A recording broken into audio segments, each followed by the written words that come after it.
नमस्कार दोस्तों, इंफ्राडोज के एक नए एपिसोड में आपका स्वागत है। तो चलिए शुरू करते हैं।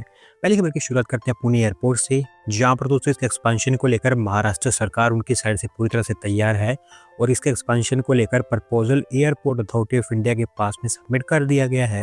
दोस्तों पुणे एयरपोर्ट के एक्सपेंशन के ऑलमोस्ट 300 एकड़ ऑफ लैंड को एक्वायर करना पड़ेगा, जहाँ पर रनवे का एक्सपेंशन, नए पार्किंग बेस और एक MRO फैसिलिटी बनकर तैयार होगी, जिससे कि लोकली एयरक्राफ्ट की सर्विसिंग हो पाएगी।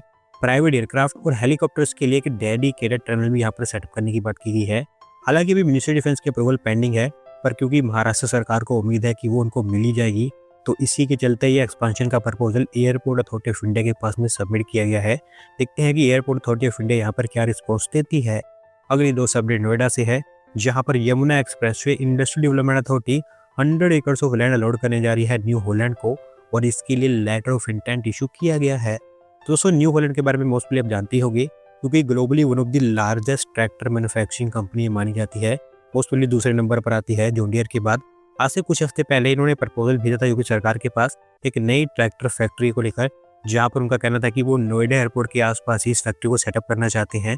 तो अभी सेक्टर 8D में 100 एकड़ ऑफ लैंड इनको दी जाएगी, जो नोएडा एयरपोर्ट के काफी पास में ही लोकेटेड है।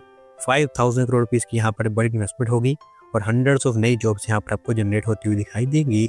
अगली दो अपडेट हमारी डिफेंस फोर्सेस को लेकर है, जहाँ पर दोस्तों लाइन ऑफ एक्चुअल कंट्रोल के अलोंग हमारी इंडियन डिफेंस फोर्सेस की कैपेबिलिटी अभी और बढ़ चुकी है, क्योंकि न्योमा एयरफील्ड या फिर एयरबेस जो कि ईस्टर्न लद्दाख में लोकेटेड है, इसको हमारी डिफेंस फोर्सेस के द्वारा ऑपरेशनाइज कर दिया गया है। तो दोस्तों ये एयरबेस जस्ट 35 किलोमीटर के डिस्टेंस पर लोकेटेड है लाइन ऑफ एक्चुअल कंट्रोल से। पैंगोंग लेक के काफी पास में ही ये बना हुआ है। 230 करोड़ रुपीज यहाँ पर खर्च किए हैं इसको बनाने के लिए, जिसमें 2.7 किलोमीटर का एक रिजिड पेमेंट रनवे, एक नया ATC complex, hangers, crash place और अकोमोडेशन फैसिलिटीज बनाई गई हैं। बहुत हैवी लिफ्ट ट्रांसपोर्ट प्लेन्स और फाइटर जेट्स दोनों को ये हैंडल कर सकता है।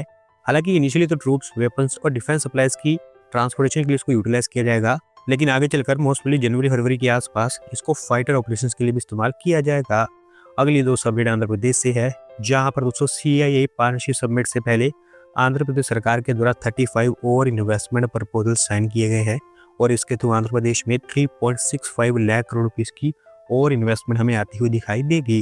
तो दोस्तों आंध्र प्रदेश सरकार 14 और 15 नवंबर को विशाखापट्टनम के अंदर CIA पार्टनरशिप समिट ऑर्गेनाइज कर रही है, जो अभी स्टार्ट भी हो चुकी है। यहाँ पर उनका टारगेट था कि 10 लाख करोड़ रुपीस के वो इन्वेस्टमेंट प्रपोजल साइन करेंगे, और उससे जस्ट एक दिन पहले ही ये 35 इन्वेस्टमेंट प्रपोजल साइन कर लिए गए हैं। बात करूं मेजर प्रपोजल्स के बारे में, तो सबसे ज़्यादा 60,000 करोड़ रुपीस रिन्यू पावर के अंदर इन्वेस्ट किए जाएंगे।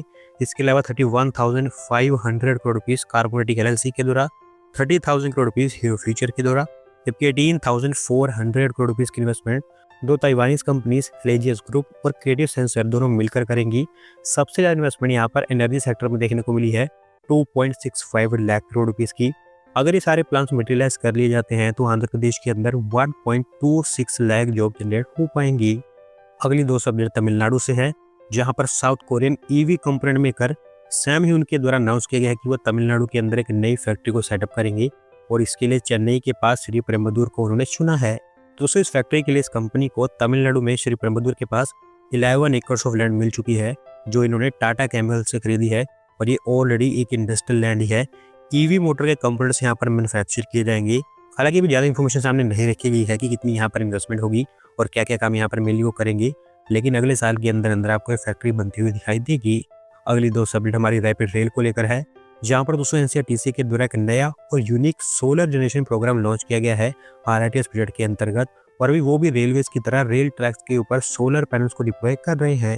दोस्तों आज से कुछ दिन पहले हमने देखा था कि रेलवेज के द्वारा ये काम यूपी में किया गया है, बनारस लोकोमोटिव वर्क्स के पास, जहां पर रेल ट्रैक्स को सोलर पैनल से कवर कर दिया गया था एक छोटी स्टेज के ऊपर।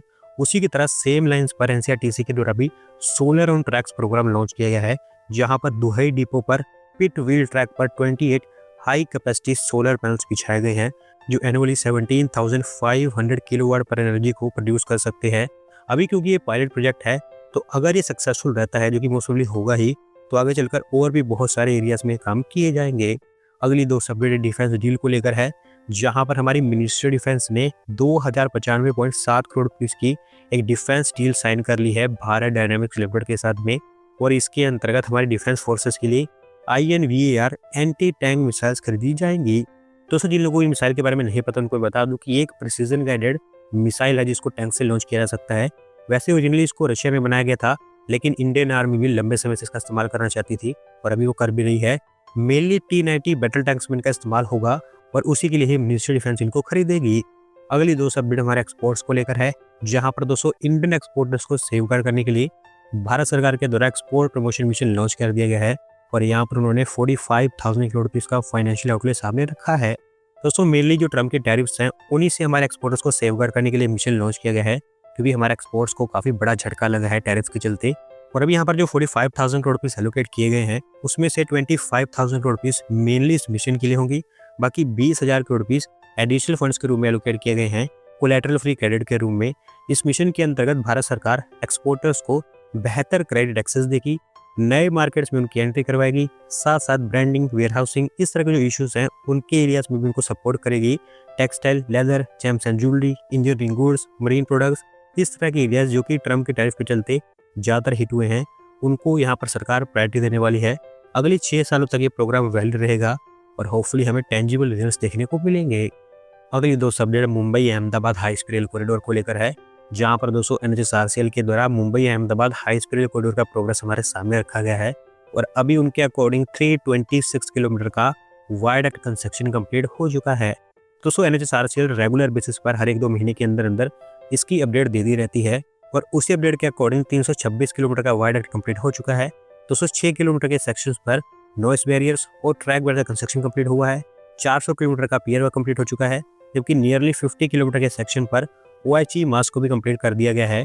इसके अलावा सूरत के अंदर काफी अच्छा खासा प्रोग्रेस हमें देखने को मिला है, क्योंकि viaduct, RC track bed, rail installation और नॉइस बैरियर जैसी ज्यादातर चीजें यहाँ पर कंप्लीट हो चुकी हैं।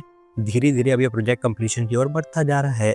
अगली दोस्तों अपडेट हमारी फाइनेंशियल कैपिटल मुंबई से है, जहां पर दोस्तों महाराष्ट्र ट्रांसपोर्ट डिपार्टमेंट ने अनाउंस किया है कि मुंबई के अंदर AI based toll collection system deploy किया जाएगा और अभी इसके अंतर्गत पायलट प्रोजेक्ट के लिए दहिसर नाका टोल प्लाजा को चुना गया है।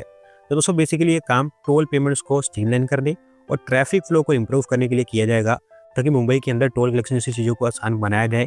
इस सिस्टम के अंतर्गत high resolution cameras, sensors, advance algorithms और मशीन लर्निंग का इस्तेमाल किया जाएगा टोल कलेक्शन के लिए।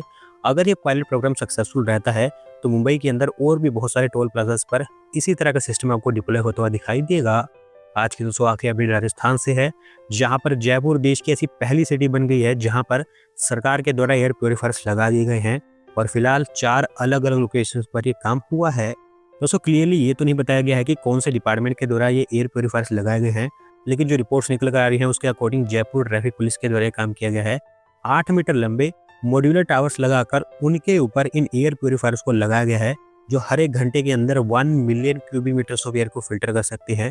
Jawahar circle, Tonk road, Rambagh circle और एक और air purifier Ajmeri gate traffic junction के पास इंस्टॉल किया गया है और जितनी इनकी कैपेसिटी बताई गई है इसके चलते एक लोकल एरिया में तो हवा आप क्लीन कर सकते हैं, लेकिन अगर आपको पूरे बड़े लेवल पर या फिर सिटी के लेवल पर हवा को साफ करना है तो उसके लिए आपको रिन्यूएबल एनर्जी, ट्री प्लांटेशन, इस तरह की इनिशिएटिव पर काम करना ही होगा।